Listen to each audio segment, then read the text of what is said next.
Bonjour à tous. Alors dans cette vidéo, on va voir ce qu'on appelle un titre de propriété, dans le domaine du trading toujours. Donc dans un premier temps, on va voir la définition pour le trading, et ensuite on va voir les différents points clés pour un titre de propriété qui sont vraiment dédiés au trading. Et puis on finira par une conclusion rapide avant de vous libérer.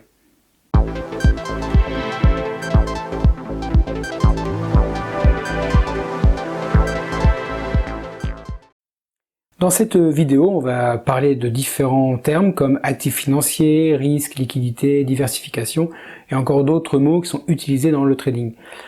Comme vous le savez, les liens vers les explications sur ces mots sont disponibles dans la description de cette vidéo. Dans les activités de trading, un titre de propriété est un document légal qui atteste de la propriété d'un actif financier tel qu'une action, une obligation ou un autre instrument financier négociable. Il représente un droit de propriété sur cet actif et confère certains droits et responsabilités aux détenteurs du titre. Voici quelques tenants et aboutissants importants liés à un titre de propriété dans le contexte du trading. Lorsqu'un trader détient un titre de propriété, il est considéré comme étant propriétaire d'une partie de l'actif sous-jacent. Par exemple, si un trader détient une action, il est propriétaire d'une partie de l'entreprise émettrice de cette action. En tant que propriétaire, le trader a certains droits, tels que le droit de participer aux assemblées générales des actionnaires, le droit de recevoir des dividendes et le droit de voter sur certaines questions importantes de l'entreprise. La valeur d'un titre de propriété est déterminée par l'offre et la demande sur le marché.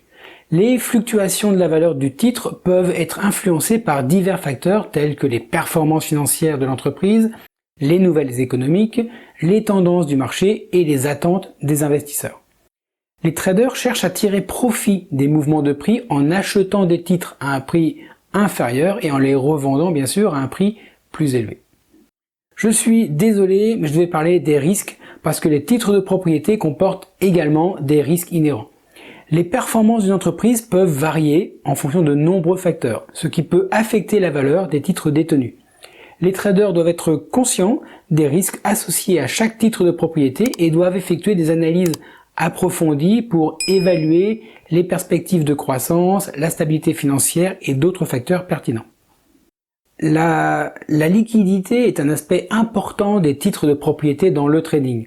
Elle fait même référence à la facilité avec laquelle un titre peut être acheté ou vendu sur les marchés. Certains titres de propriété peuvent avoir une liquidité élevée, ce qui signifie qu'ils peuvent être rapidement convertis en espèces sans affecter significativement leur valeur. D'autres titres peuvent avoir une liquidité plus faible, ce qui peut rendre plus difficile leur achat ou leur vente à des prix souhaités. Les informations financières sont très importantes, car les sociétés cotées en bourse sont tenues de divulguer des informations financières régulières, telles que les rapports annuels, les rapports trimestriels et les événements importants pouvant influencer la valeur des titres. Les traders doivent suivre ces informations et les analyser pour prendre des décisions vraiment éclairées. Un sujet vraiment très important, c'est la diversification, parce que les traders peuvent utiliser les titres de propriété pour diversifier leur portefeuille. La diversification consiste à répartir les investissements sur différents types d'actifs, de secteurs ou de régions, afin de réduire les risques spécifiques à une seule entreprise ou à un seul secteur. En détenant différents titres de propriété dans un portefeuille, les traders peuvent réduire leur exposition à un risque spécifique et augmenter les opportunités de rendement. Donc en conclusion, écoutez, il est important et primordial pour les traders de comprendre les tenants et aboutissants d'un titre de propriété, y compris les droits, les risques, la valorisation et la liquidité afin de prendre des bonnes décisions dans leurs activités de trading. Alors, la recherche, l'analyse et la compréhension des informations financières pertinentes sont essentielles aussi pour gérer efficacement les titres de propriété dans un portefeuille de trading. Maintenant que vous connaissez les principes généraux des titres de propriété, il me reste à vous libérer, mais avant tout, je vais vous dire un secret. Ça reste entre nous, hein. Les marchés sont fourbes, donc faites gaffe.